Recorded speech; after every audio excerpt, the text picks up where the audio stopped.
also a mindset mentor to retiring boomers. Now, most of us, when we think of ageism, it's always a thought of that this is something on the outside. It's present in the world. What very few recognize is that ageism is actually an inside job. It's in our own minds. Even those who are proponents of anti-ageism have ageist attitude that they may be even unaware of. And that's what I'm going to be talking about today. Ageism is an inside job. So come join me on this journey and learn a little bit more.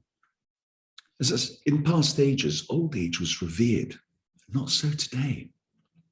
Cicero, famous Roman statesman, and the major influence on European Renaissance and also huge influence on the US Constitution, wrote, "Old age is the crown of life, the final act in the play of life. How far have we fallen?" Old age today is disposable, and it's not revered any longer.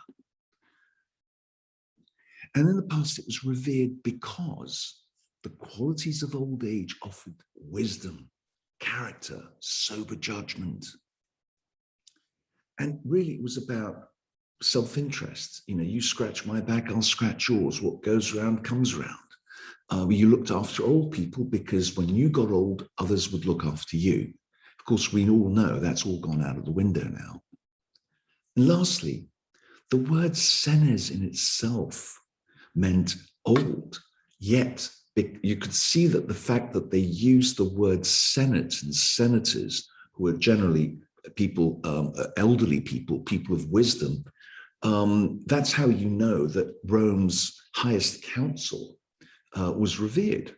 And so, in a sense, that's what we need to be looking back at. But today, old age is reviled because industrialization made humans replaceable, we're disposable. Youth, beauty, and energy are worshipped. And lastly, the old are obscene and unseen. I don't know about you, but I put my hand up. How many times have I passed old people and I'm busy on my work, and you pass by old people and you don't give them the slightest respect or attention? They're just ghosts. And that's the reality of where we've come to. So, the Beauty and the Beast. I use this because I think it's an important comparison to make. We're always attracted to the fresh, new product, such as this apple on the left, which is a wonderful looking apple, and you want to get your teeth into it. However, the apple on the right has far more uses, much like us when we get to a ripe old age. The wisdom we've accumulated, the experience we have, we know how to deal with life's ups and downs. And this apple on the right can be used for apple crumble, apple sauce, apple strudel, and 80 other versions of what you can include apples in. Now, that's not to say that people don't use the apple on the left to do those things, but most people will be using apples which are sort of older to do that work. So my point is that old age has value, which we don't recognize in our society. Ageism is being challenged politically, as we've seen. It's being challenged economically, socially, legally. But where it's not being challenged is on the individual level, that internalized aging, which is what I want to talk about. So these are the talking points today. We're just literally going to fly through them, but it's going to explain to you the different angles where this is all coming from. So let's kick off with recognizing ageism. It's all around us. We don't see it, but it's all around us. In media and advertising, in movies and TV programs. I love Grace and Frankie, the world of business. But most importantly, this is something that's woken me up, is that retirement drives ageism. Well, lo and behold, if you don't go to the crux of the problem, then all we're doing is fluffing around. We're rearranging the deck chairs on the Titanic. You're not getting to the problem. And Professor Alan Walker of University of Sheffield says that retirement is both a leading form of age discrimination and, most importantly, the driving force behind the development of ageism. So here's a mind opener. If you want to defeat ageism, you need to put retirement to bed. This may sound revolutionary, but it's not. Acknowledging ageism. Ageism is also inside us. For example, are you aware of what others say about old age? Now, we're always aware of what others say. Are you aware of what you say to others about old age? Sometimes things slip out without you recognizing it. But last and most importantly, are you aware of what you say to yourself about old age? Now, the reason this is important is because you need to catch yourself saying it. I put my hand up. I've done it. There's no shame. That's how we've been programmed. But being aware of it is the wake-up call. Carl Jung had this wonderful concept that we cannot change anything until we accept it. Condemnation does not liberate, it oppresses. How many new movements do we have today that condemn rather than liberate? They're oppressive. They put a lot of people off. Instead of bringing a lot of people together and in, they attack.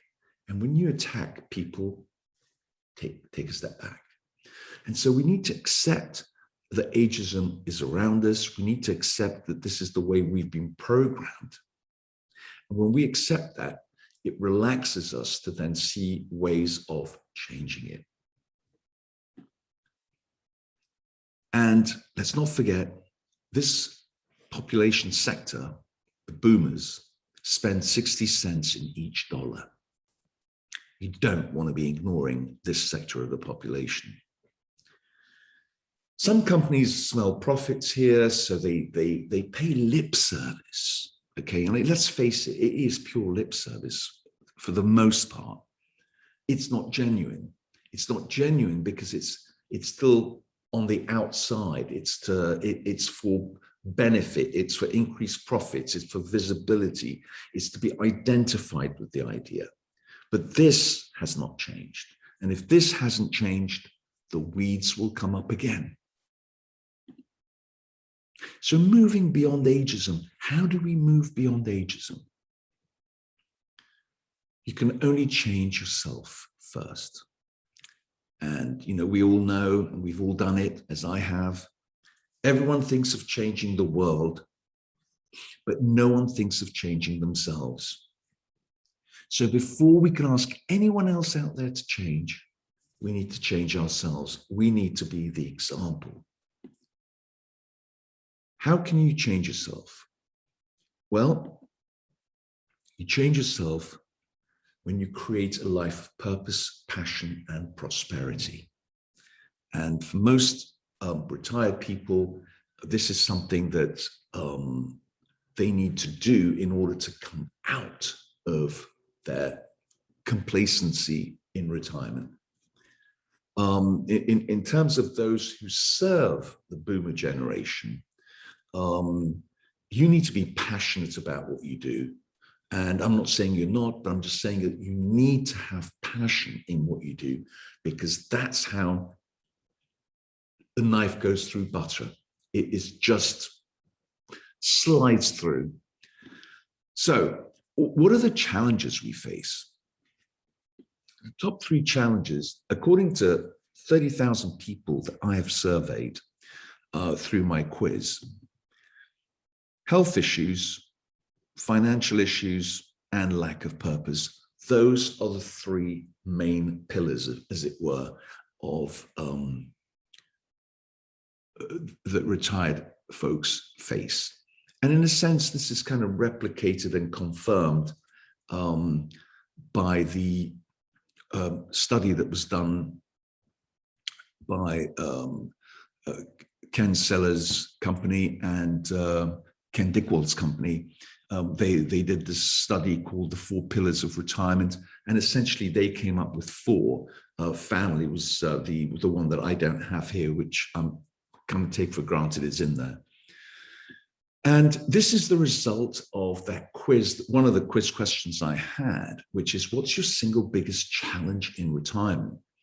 And as at June 30th this year, these are the 3. I'm anxious about my health and well-being was 50%. Outliving my savings was 35%, and 15%, I have nothing to focus on. Now, what is interesting here is that many of the people who have health issues and financial concerns, none of this would happen if they were busy on a new project, something that engages them mentally, socially, and also ultimately, because they're engaged, they're also getting paid. So there would be no health concerns, there would be no financial concerns, and there would be no purpose concerns because they are fully engaged. And so I'm not saying that people don't have chronic health problems or people are not in dire financial straits. Obviously, some of these things can't be helped. But for the vast majority of people, if they were engaged in work which had purpose for them, then the health and financial issues would take a back seat. Their mind wouldn't be focused on it. Whereas when they're retired, they've got all the time in the world to manufacture worries which don't exist. And if they were busy, they wouldn't have time. It wouldn't even come to the front of their minds. And so that's the importance of the mindset, the internalized aging we're talking about here. So what are the challenges ahead? When I did my sort of survey, these are the things that people came up with. Was these days money's going out, but nothing's coming in. Health scares, replacing relationship issues after leaving work, and not communicating with people, becoming lonely. Other ones were things about anxiety about poverty, losing dignity, keeping our minds active and dementia at bay, and also where to live for many people. And lastly, of course, I don't want to be bored. I need a purpose. But what is it? They don't know where to go. So how to defeat internalized aging? My response is that you need a mindset change, because ageism is an inside job, right? Our mind has kind of 3 levels, if you like. There's the conscious mind, where we know what we're doing and what we're talking about. You know, we can plan for the future, we can think about the past. Then, of course, there's the subconscious mind, which is the residence of all programs that we have, whether it's walking or bathing or acting or sleeping, eating, digesting. The subconscious mind has all these programs that we've learned as we've grown, and they are behind the scenes, as it were. And then, of course, there's the middle bit there, the awareness. So when a thought comes into your mind, you know, let's take, for example, a thought about age, you know, or, you know, you are looking down on a person who's old, right? When you become aware, the thoughts that are going through your head, we don't have control over our thoughts, right? Thoughts come and thoughts go. They're not us. But when we become aware of the thought that's coming and going, that gives us power, whether we should give that thought oxygen or extinguish the oxygen and kill it. Our minds are multi-layered, and you can see this level of unconscious, subconscious, conscious mind. The unconscious mind is where the fears, emotions, pain, anxiety, all those things are resident there. Our thoughts and perceptions are in the conscious mind, and of course the programs are in the middle. But here's the point: it's our thoughts that trigger the emotions. Now, an emotion may come, you can just sort of cruise with it and not allow it to do anything for you. But when a thought comes, you have control of that. You have a control whether you reject it, whether you act upon it. And so, for example, beliefs are the roots of all our behaviors. So let's go to the belief system at the bottom, right? I'm old and useless, right?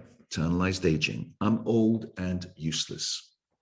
And so the thoughts that come into your head is, I'm slow and dull. I have no value to anyone. Why should anyone employ me? And the more you say that to yourself, the more true it becomes. And that, of course, then brings on feelings of resentment, fear, shame, and so on. And then your behavior, well, you pick fights, you isolate yourself, you try to buy friends. This is internalized aging. And this is what I would say to you is that we need to change. So if you change the belief system, I'm old, wise, and valuable, right? The thoughts that come in, right, are, I still have something to offer the world. I just got to go out there and find it and do it. And the feeling on the back of that is you feel empowered. And your behavior is you're positive. You're out there looking for solutions, how you can serve people better, how you can do things. So if you like, you've changed that internalized ageism. You flipped it over. Our thoughts have immense consequences. When we have a thought, there's a biochemical reaction in the brain which releases signals to the body. If it's a positive one, you're going to get positive emotions. If it's a negative one, it'll act like toxins in your body. Who needs that? So change your beliefs about yourself. Change the stories you tell yourself, because the stories we tell ourselves are actually the beliefs. And lastly, become your higher self. Don't stay down here at the low end. Raise yourself up to the higher thoughts, to the better thoughts. I love this cartoon, which is in my book coming up in January, Dare to Discover Your Purpose. And it's about how you change yourself, is you change how you see yourself and how you feel about yourself. And if you get to love yourself first, you can love everybody in the world. And the reason I'm saying this is because there's this adage that people have falsely understood, this concept of love your neighbor as yourself, and we're always trying to serve other people. You can't just serve other people. If you don't love yourself, you cannot love your neighbor. So you've got to love yourself first. So if you don't believe it yet, go in the mirror and keep telling yourself you love yourself, and you will end up loving yourself. And Cicero's advice, I come back to Cicero, my hero, and he says, older people must stand up for themselves. We're only going to be respected if we defend ourselves and maintain our rights and submit to no one.